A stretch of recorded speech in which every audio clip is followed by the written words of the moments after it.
Now we talk about expectation of a continuous random variable. So let the continuous random variable be this capital X. So expectation of X is integral going from minus infinity to infinity x fx dx, where the density function is f of x. So this is the density function. Now we talk about expectation of exponential random variable x.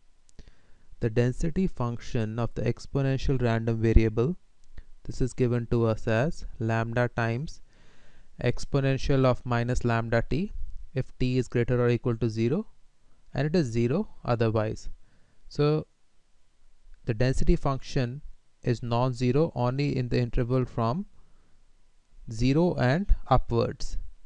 So when we take the integral, instead of taking from minus infinity to infinity, we take it from 0 to infinity because of this condition here. It is 0 everywhere else. Only for greater or equal to 0 you have the density function. So instead of minus infinity to infinity, we write 0 to infinity. You just plug in the formula x times f of x. So you are given f of t here. Instead of f of t, I am writing f of x. So we just plug this in. So you just plug this in, lambda times exponential of minus lambda x dx. So if you integrate this, we use integration by parts, you get 1 by lambda.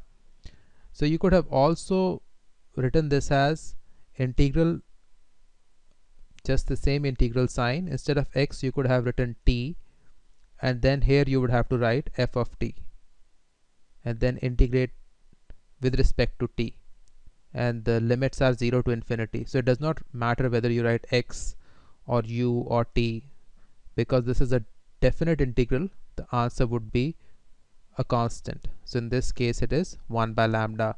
So expectation of exponential random variable x is 1 by lambda. So lambda was the parameter of the random variable. Now we talk about expectation of a normal random variable. So again, the random variable is capital X. It is normally distributed with mean mu and variance sigma square. So again, use the expectation formula, x times f of x. So this is x right here, and this entire term is f of x dx. Again, this will require integration by parts, and if you integrate it, you get mu. Now we talk expectation of a uniformly distributed random variable. Again, the random variable says capital X. So x is uniformly distributed over this interval alpha beta.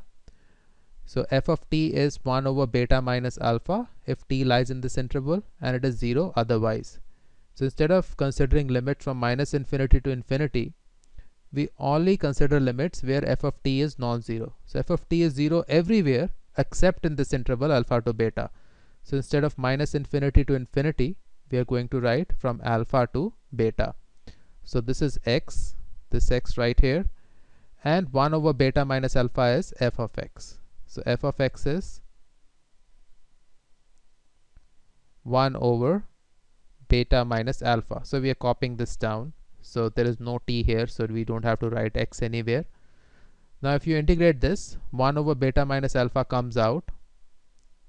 So this expression just becomes 1 over beta minus alpha integral from alpha to beta x dx. So this will be equal to 1 by 2 beta minus alpha times x square, with limits from alpha to beta, and that's what you plug in here, beta square minus alpha square over twice beta plus alpha, and then you cancel out the common terms, you get beta plus alpha by 2. So this thing is nothing but beta minus alpha times beta plus alpha, and that's what we cancel out. So expectation of a uniformly distributed random variable x on the interval alpha to beta, the expectation is nothing but the middle point of this interval. So beta plus alpha by 2 is nothing but midpoint of this interval.